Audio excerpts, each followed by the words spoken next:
Okay, today we're going to talk about Will Smith and Chris Rock and the slap heard around the world.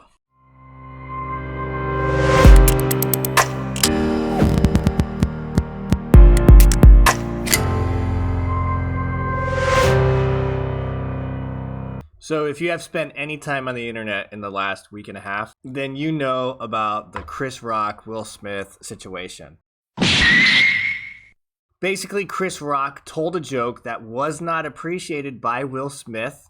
It was directed towards his wife, Jada Pinkett Smith, concerning her hair. So she suffers from what's called alopecia. I hope I said it right. Alopecia, which basically is you start going bald, you lose hair. I actually have a friend of mine who is a pastor, and he's gone through the same thing. So Chris Rock made this joke. Will Smith laughs at it, and then he looks at his wife, who is not laughing. Then he goes up and smacks Chris Rock. So what can we learn from a situation like this? I think it's important that we look at situations like this and we think through it, not just based on what everyone else is saying. You know, we have Team Chris Rock, we have Team Will Smith, but really what we should do is look at it through the lens of the Bible. If I'm in that situation, how would God want me to respond? Because more than I am Team Rock or Team Smith, I definitely want to be Team Jesus. The first thing I want to say is this, that our words have an incredibly strong effect on people. They have the power to either hurt people or to bless people. Our words can be a source of healing and hope and inspiration for people. And at the same time, the same mouth can produce words that destroy people, that ruin their days, and that really discourage them. In the book of James chapter 3, it says this, "So also the tongue is a small member, yet it boasts of a great things. How great a forest is set ablaze by such a small fire. And the tongue is a fire, a world of unrighteousness. The tongue is set among our members, staining the whole body, setting on fire the entire course of life, and set on fire by hell." Yoga lame. Man, that's pretty rough. That's pretty awful. But what it's teaching us here, especially if you read that whole chapter in James, is we need to learn how to control what we say. A lot of comedians, their job is just to create a reaction. They're trying to make people laugh. And so they'll do it by saying shocking things, by saying offensive things, whatever they can do to make the joke land. And a lot of times at anybody's expense. Comedians will take on any topic, even very sensitive issues that people have very strong emotions about, and they try to find the right things to say that are going to create a reaction where other people laugh. And that's what Chris Rock was doing. And honestly, it wasn't that crazy of a joke compared to so many of the other things that comedians have said, but it definitely affected Will Smith in a different type of way. And so this is why I think we should be very careful to pattern our lives and our behaviors off of celebrities and entertainers. Like virtually everybody's just trying to get a reaction out of you. So that way you'll be focused on them. And so whenever we follow celebrities and say, I'm going to be just like them, and we're willing to do anything just to get attention from people, a lot of us can kind of fall into the Chris Rock trap. Let me say something, it might hurt somebody, but at least I get a chuckle out of it. So we have to be extremely careful, like what we say, and also think about how people are perceiving that. It's the golden rule. Treat people like you want to be treated. Do unto others as you would have them do unto you. Love your neighbor like yourself. So we have to ask ourselves, do our words bring healing or do they bring hurt? All right, the second thing we need to talk about is reacting versus responding. Jesus said it like this in Matthew chapter 5. He says, "Ye have heard that it has been said, an eye for an eye and a tooth for a tooth. But I say unto you that you resist not evil, but whosoever shall smite thee on thy right cheek, turn to him also the other." So it's like if some dude says, "I'm going to smack you," then it's like, well, okay, if you need to, smack the other side too. And you're like, what in the world are you talking about? I feel like I'm in a self-defense situation. Some dude hits me, can I at least block? Now, if you look at the Sermon on the Mount, Jesus uses a lot of hard terminology to get extreme points across. That way people would actually think about it and remember it. And that is why this is one of these verses that people always talk about. People remember this one. And I think one of the great points here is instead of reacting like everyone else would do, I'm hurt, so let me hurt you back, is to take time and to think about a response rather than a natural reaction. That's what Will Smith did. He looked over, saw that his wife was mad, and said, I'm going to go handle business. Now, here's the funny thing about this is Chris Rock, even though, yeah, he told the joke that kind of started this or whatever, instead of reacting, Chris Rock responded. There's actually a point when he looks over there and he's trying to defend himself verbally and says, it was just a G.I. Jane joke. It wasn't that bad, dude. And then Will Smith reacts even worse, right? Cusses him out on live television in front of millions of people and also in front of all of his professional peers. And then Chris Rock does something that I thought was actually pretty good. He was like, I can say, and then he stopped himself. I'm going to, okay? Okay. I think he was going to say, I could say so many things right now. Like, I could destroy you right now with all of my words at this very moment. Because there's a lot of things that you can say about Will and Jada Smith. But then he stopped and he carried on. One person reacted and the other person responded. And you are going to be in situations where you have to decide, okay, do I react with all my feelings and emotions, or do I respond and use my brain and think about it?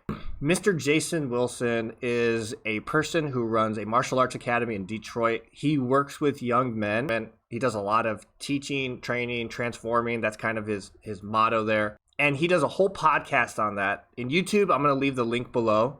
I really want you to watch that podcast, especially if you're a young man. Because we always feel like we have to protect our ego and our pride, and that gets us into a lot of problems that we don't need to be in.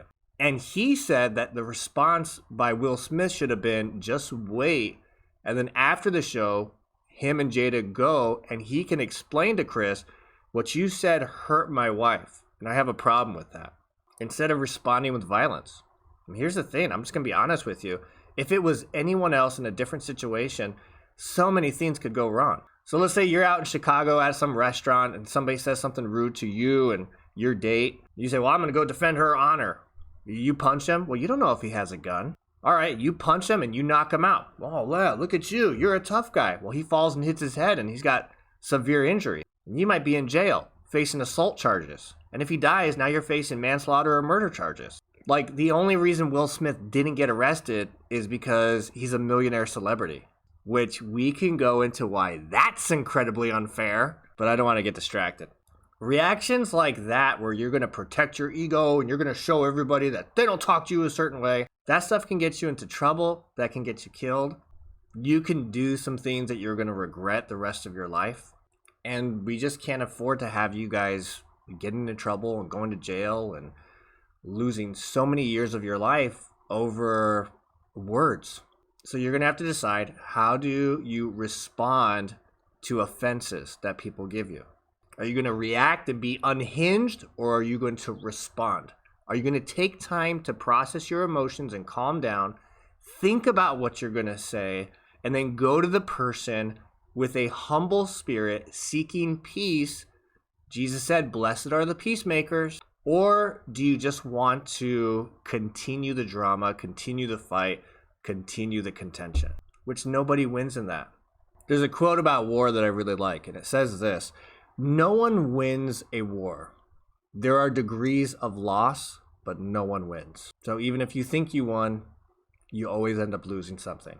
And then the last thing I want to say about this situation is, people will remember your mistakes more than they will remember your accomplishments. 3, 4, 5, 6 years from now, if anybody brings up what happened at the Oscar Awards back in 2022, everyone's going to say Will Smith smacked Chris Rock. It's going to be the first thing that pops up in everybody's mind. That's literally what everybody has been talking about when they've been talking about the Oscars for the last week and a half. Very few conversations are about Will Smith winning the Best Actor award. Like, the dude won one of the greatest awards within his profession. I don't even know if he's even won an Oscar award before for Best Actor. Let me go look real quick.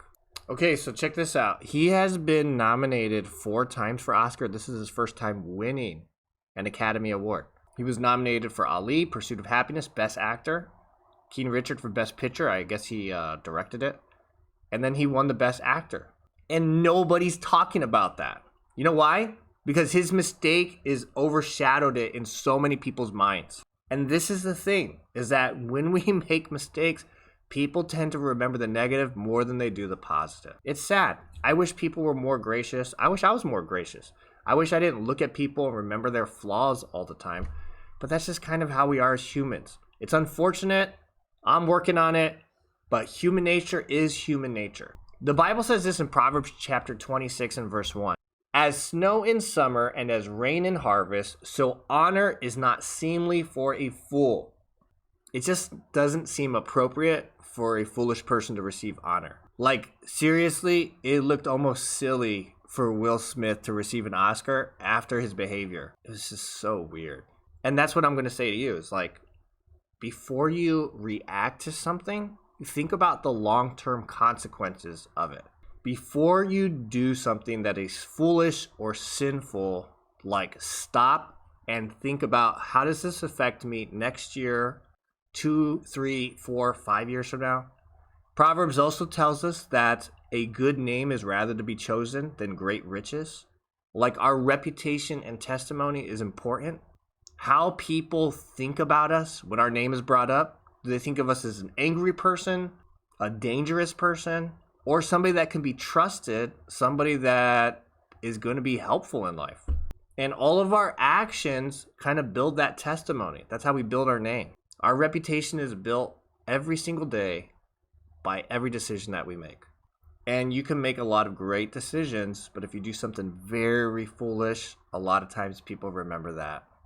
And so, Team Smith, Team Rock, I want to be Team Jesus. I want to live a life that pleases him and that brings glory to him. So, in the comments, let me know what your opinions about it are. Let me know what you have learned from this situation. And let me know what you think God is working in your life about that you can change for the better. All right, God bless you. Have a wonderful day.